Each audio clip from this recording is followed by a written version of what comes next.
तो दोस्तों, क्योंकि सांस भी कभी बहू थी सीरियल के आज के एपिसोड की शुरुआत वहीं से होती है जहां नकुल तुलसी को कहता है कि होटल शुरू करने से लेकर बाकी सारे पेपर वर्क तक उन्होंने हर काम कानूनी तरीके से किया है, कुछ भी गैर कानूनी नहीं हुआ।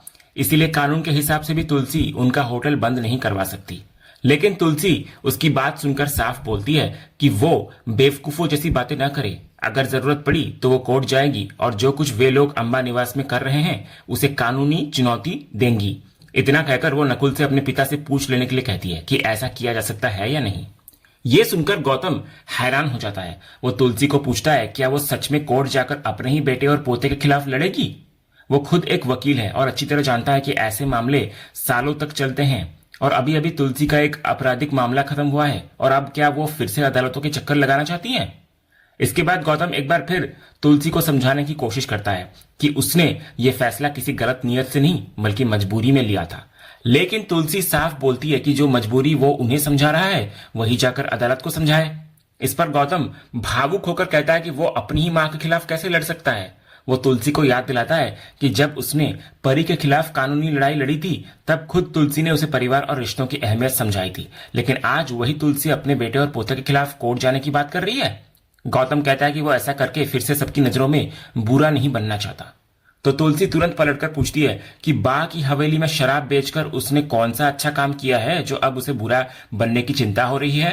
गौतम भी अपनी बात पर अड़ा रहता है। वो कहता है कि तुलसी अंबा निवास को लेकर जरूरत से ज्यादा भावुक और सेंटिमेंटल हो रही है। वो मानता है कि वो हवेली बा की थी, लेकिन इसका मतलब ये तो नहीं कि परिवार उसका इस्तेमाल ही नहीं कर सकता। तो तुलसी कहती है इस्तेमाल जरूर किया जा सकता है, लेकिन वो इस्तेमाल सही उद्देश्य के साथ होना चाहिए। इस पर गौतम सवाल करता है कि सही किसके लिए होना चाहिए, दुनिया के लिए या उनके अपने परिवार के लिए। वो कहता है कि उसके मुताबिक परिवार को सबसे पहले अपने बारे में सोचना चाहिए। वो यहां तक कहता है कि बा भी ये देखकर खुश होती कि आज उनकी हवेली की वजह से उनके अपने बच्चों और आने वाली पीढ़ियों की जिंदगी संवर रही है। लेकिन तुलसी उसकी इस बात को पूरी तरह नकारती हुई नजर आती है। वो कहती है कि बा की खुशी उस हवेली में होटल खुलने में नहीं थी। उनका सपना था कि वहां गरीब घरों की बेटियों को पढ़ाया जाए और जरूरतमंद महिलाओं के लिए रोजगार का रास्ता बनाया जाए। इसलिए अगर बा आज होती तो इस होटल को देखकर बिल्कुल खुश नहीं होती। गौतम इस पर बोलता है कि बा को गए हुए कई साल बीत चुके हैं। आज उनके परपोते तक शादी की उम्र में पहुंच चुके हैं, लेकिन तुलसी अब भी उसी समय में अटकी हुई है और बार बार यही सोच रही है कि बा क्या चाहती थी। वो तुलसी से कहता है कि अब उन्हें थोड़ा प्रैक्टिकली सोचना चाहिए। इस पर तुलसी जवाब देती है कि प्रैक्टिकल होने और किसी गलत काम को सही मान लेने में बहुत बड़ा फर्क होता है। वो कहती है कि बा की इच्छा कभी ये नहीं थी कि उनकी हवेली में होटल चले, इसलिए उसका फैसला साफ है कि होटल बंद रहेगा। लेकिन इस बार गौतम भी पीछे हटने से इनकार कर देता है। वो कहता है कि होटल बंद नहीं होगा। वो कहता है उसमें बहुत मेहनत और बहुत पैसा लगाया गया है और अब उन्हें उस इन्वेस्टमेंट का रिटर्न चाहिए। वो साफ कहता है कि बा अपनी जिंदगी जीकर जा चुकी हैं, लेकिन अब उन्हें अपनी जिंदगी और अपने भविष्य के बारे में सोचना है, इसलिए वो होटल बंद नहीं कर सकता। यह सुनकर तुलसी उसे याद दिलाती है कि बा ने अपनी पूरी जिंदगी एक संकल्प के साथ जी थी और उसी संकल्प को पूरा करने के लिए अंबा निवास बनाया था। वहां आज जो कुछ हो रहा है वो ना तो बा का सपना था और ना ही उनका संकल्प, इसलिए होटल तो बंद होकर ही रहेगा। गौतम परेशान होकर कहता है कि अगर होटल बंद हो गया तो उसका सब कुछ खत्म हो जाएगा। वो कहता है उसके बेटे का भविष्य भी बर्बाद हो सकता है। उसके पास कोई दूसरा रास्ता नहीं है, इसलिए वो किसी भी कीमत पर होटल बंद नहीं कर सकता। यह सुनकर तुलसी उठती है और कहती है अगर होटल बंद नहीं करना है तो एक दूसरा रास्ता है। वो गौतम के पास जाकर अपना हाथ आगे बढ़ाती है और सीधे बोलती है कि अंबा निवास उनकी हवेली है, इसलिए अगर वहां होटल चलाना है तो उसका किराया देना होगा। इसके बाद तुलसी नकुल की तरफ देखकर एक और शर्त रखती है कि किराया देने के बाद भी होटल में शराब नहीं बेची जाएगी। नकुल तुरंत इसका विरोध करता है। वो कहता है कि होटल अभी अभी ठीक तरह से चलना शुरू हुआ है, पहले ही बहुत बड़ा इन्वेस्टमेंट किया जा चुका है और ऐसे में ऊपर से किराया देना उनके लिए कैसे पॉसिबल होगा। तो तुलसी बिना घुमाए कहती है कि अगर किराया देना संभव नहीं है तो होटल बंद कर दो। गौतम हैरानी से पूछता है कि क्या वो सच में अपने ही बेटे से किराया लेंगी। तो इस पर तुलसी साफ करती है कि वो ये किराया अपने निजी खर्चों के लिए नहीं लेंगी, बल्कि होटल से मिलने वाले किराए के पैसों से वो बा की अधूरी इच्छा पूरी करेंगी, गरीब घरों की बेटियों की पढ़ाई में हेल्प करेंगी और जरूरत महिलाओं के लिए रोजगार के अवसर पैदा करने की कोशिश करेंगी। इसलिए अगर गौतम को होटल चलाना है तो किराया देना ही होगा। जब नकुल फिर आनाकानी करने लगता है तो तुलसी उससे साफ पूछती है कि आखिर होटल चलाना है या नहीं। वो उसे अपने वकील पिता से पूछने के लिए कहती है कि अगर मामला कोर्ट में गया तो केस लंबे समय तक चल सकता है और तब तक होटल पर स्टे ऑर्डर भी बना रह सकता है और जब तक स्टे ऑर्डर रहेगा तब तक होटल चलेगा ही नहीं। इसलिए तुलसी अपनी शर्त बिल्कुल साफ करती है कि होटल चलाना है तो किराया चालू और दारू बंद। इसके बाद तुलसी जानबूझकर महाराज जी की तरफ देखकर बोलती है कि अपने पोते से बात करके उसका मूड थोड़ा अब बदल गया है। वो कहती है कि पहली वाली तुलसी हमेशा कांस्टेंट रहती थी, लेकिन अब वो इंस्टेंट हो गई है। वो कहती है कि कुछ देर पहले उसने सोचा था कि घर के बीच खिंची हुई लकीर अभी रहने देंगी, लेकिन अब उसका मन बदल गया है। लगे हाथ इस लकीर को भी मिटा ही देना चाहिए। ये सुनते ही करण तुरंत उठकर जोर से कहता है कि कोई भी उस लकीर को हाथ नहीं लगाएगा। तो तुलसी उसकी तरफ देखकर बोलती है कि वो इतना चिल्लाता क्यों है? क्या वो इतनी जल्दी भूल गया कि ये घर उसकी माँ का है? इस पर करण भी पीछे हटने को तैयार नहीं होता और तुलसी को बोलता है कि ये घर सिर्फ उनका नहीं बल्कि उसका भी है। उसने भी इस घर को बनाने और संभालने में अपना योगदान दिया है। इतने सालों तक इस घर की जिम्मेदारी उठाई है, इसलिए इस घर पर उसका भी उतना ही हक है। ये सुनकर तुलसी करण को पूछती है कि अगर उसने कंट्रीब्यूट किया है तो अब क्या वो उसका हिसाब करना चाहता है?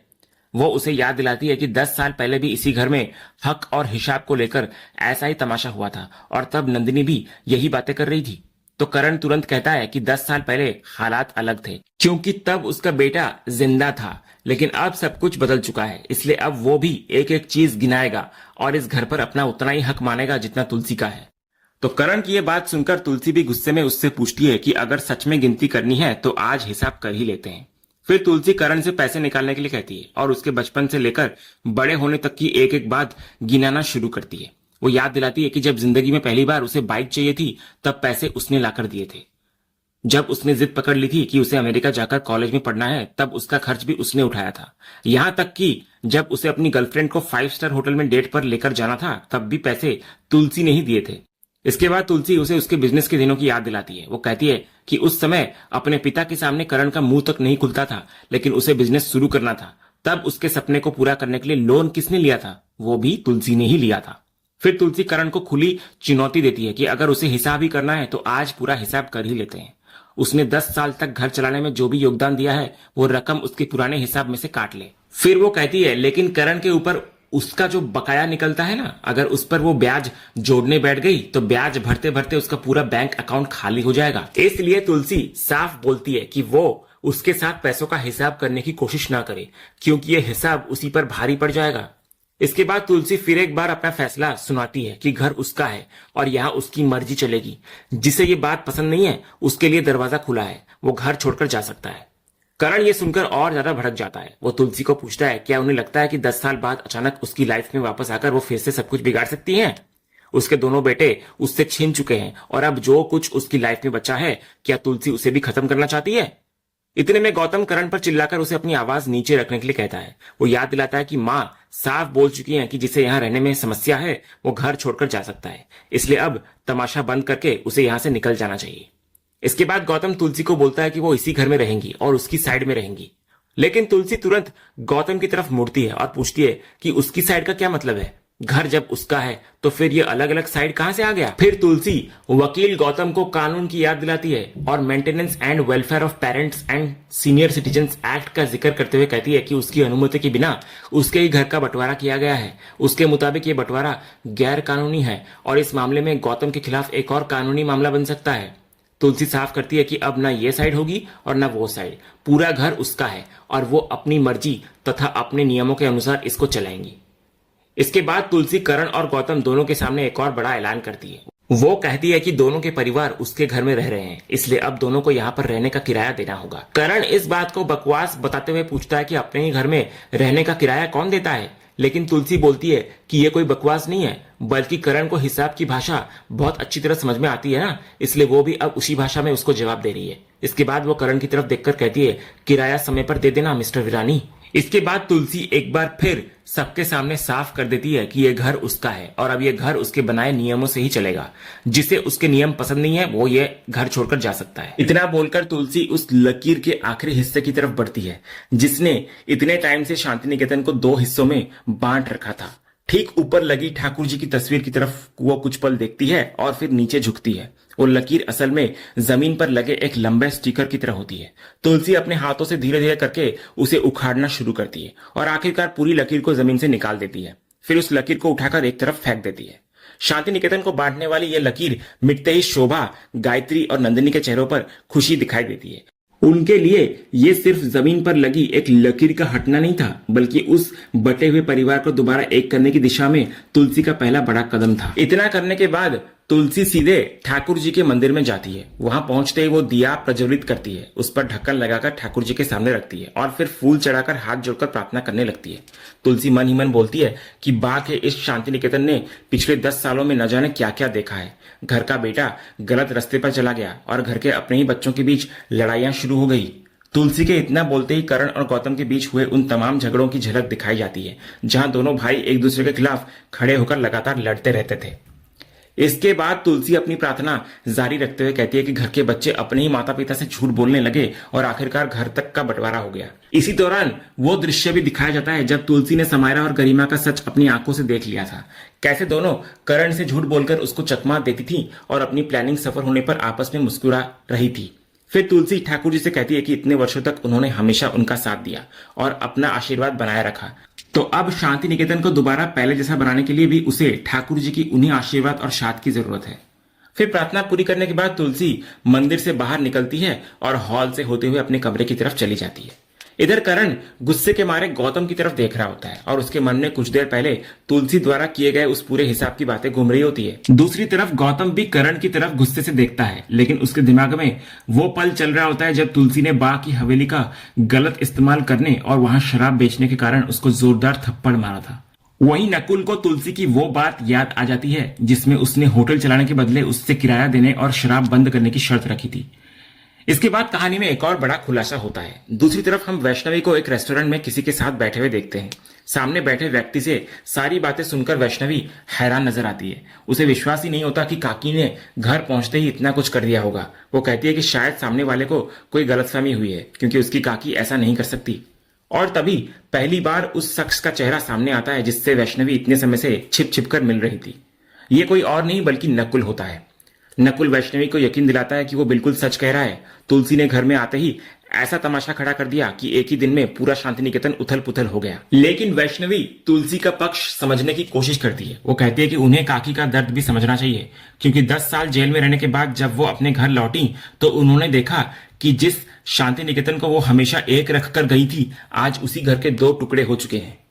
लेकिन नकुल को इसमें कुछ गलत नहीं लगता। उसके मुताबिक दोनों परिवार अलग अलग रहकर खुश थे और जब तुलसी जेल में थी तब घर वालों ने वही फैसले लिए जो उस टाइम उन्हें सही और जरूरी लगे। इतना कहते हुए नकुल वैष्णवी का हाथ पकड़कर उससे पूछता है कि क्या वो सच में गलत सोच रहा है। लेकिन वैष्णवी धीरे से अपना हाथ छुड़ा लेती है। वो कहती है कि इतने कम समय में बहुत कुछ हो चुका है और अब उसे इस बात की चिंता हो रही है कि अगर काकी को उन दोनों के रिश्ते के बारे में पता चला तो वो किस तरह रिएक्ट करेंगी। इसके बाद वैष्णवी उनके रिश्ते की बात छेड़ती है। वो याद दिलाती है कि वे दोनों कई सालों से एक दूसरे के साथ हैं। जब वो बिल्कुल अकेली थी तब नकुल ने उसका साथ दिया था। उसने कभी सोचा नहीं था कि उनका रिश्ता इतना आगे बढ़ जाएगा। लेकिन एक सच्चाई ऐसी भी है जिसे वो चाहकर भी भुला नहीं सकती कि पार्थ नकुल का भाई था। नकुल इस पर वैष्णवी को समझाता है कि इस बात को बहुत समय बीत चुका है और दुनिया भी बहुत आगे बढ़ चुकी है। आखिर वे कब तक पुराने रिश्तों और लोगों की सोच के डर से अपने रिश्ते को छिपाते रहेंगे। फिर नकुल पहली बार साफ तौर पर कहता है कि अब समय आ गया है कि वे घर में सभी को अपने रिश्ते के बारे में बता दें। यह सुनकर वैष्णवी घबरा जाती है। वो नकुल को पूछती है कि क्या उसने करण के बारे में सोचा है। अगर करण को उन दोनों के रिश्ते का सच पता चला तो उस पर क्या बीतेगी। लेकिन नकुल का कहना है कि अगर वे हर समय इसी बात से डरते रहेंगे कि किसे कैसा लगेगा तो फिर उनका रिश्ता इतने सालों में इतना आगे बढ़ा ही क्यों। आखिर वे कब तक इस तरह छिप छिप कर मिलते रहेंगे। नकुल फिर वैष्णवी के सामने अपने दिल की बात साफ करता है। वो कहता है कि इतने सालों तक उसने इस रिश्ते का इंतजार सिर्फ इसलिए किया क्योंकि वो उससे प्यार करता है, लेकिन अब उसे लगता है कि सही समय आ चुका है और उन्हें अपने रिलेशनशिप की सच्चाई पूरे परिवार को बता देनी चाहिए। तो नकुल की ये बात सुनकर वैष्णवी खामोशी से उसकी तरफ देखने लगती है। उसके चेहरे पर अपने रिश्ते को लेकर प्यार भी होता है और परिवार की प्रतिक्रिया को लेकर डर भी। और इसी सीन के साथ आज का ये एपिसोड यहीं पर खत्म होता है। तो दोस्तों, आज के एपिसोड पर आपकी क्या राय है? अपनी राय हमें कमेंट करके जरूर बताइए। अगर आप क्योंकि सांस भी कभी बहू थी की हर नई अपडेट सबसे पहले देखना चाहते हैं तो हमारे चैनल को सब्सक्राइब करें और बेल आइकन को भी जरूर ऑन कर लें ताकि आने वाली कोई भी वीडियो आपसे मिस ना हो। फिलहाल आज के लिए बस इतना ही। हम फिर मिलेंगे अगले एपिसोड की एक और शानदार अपडेट के साथ। तब तक के लिए धन्यवाद।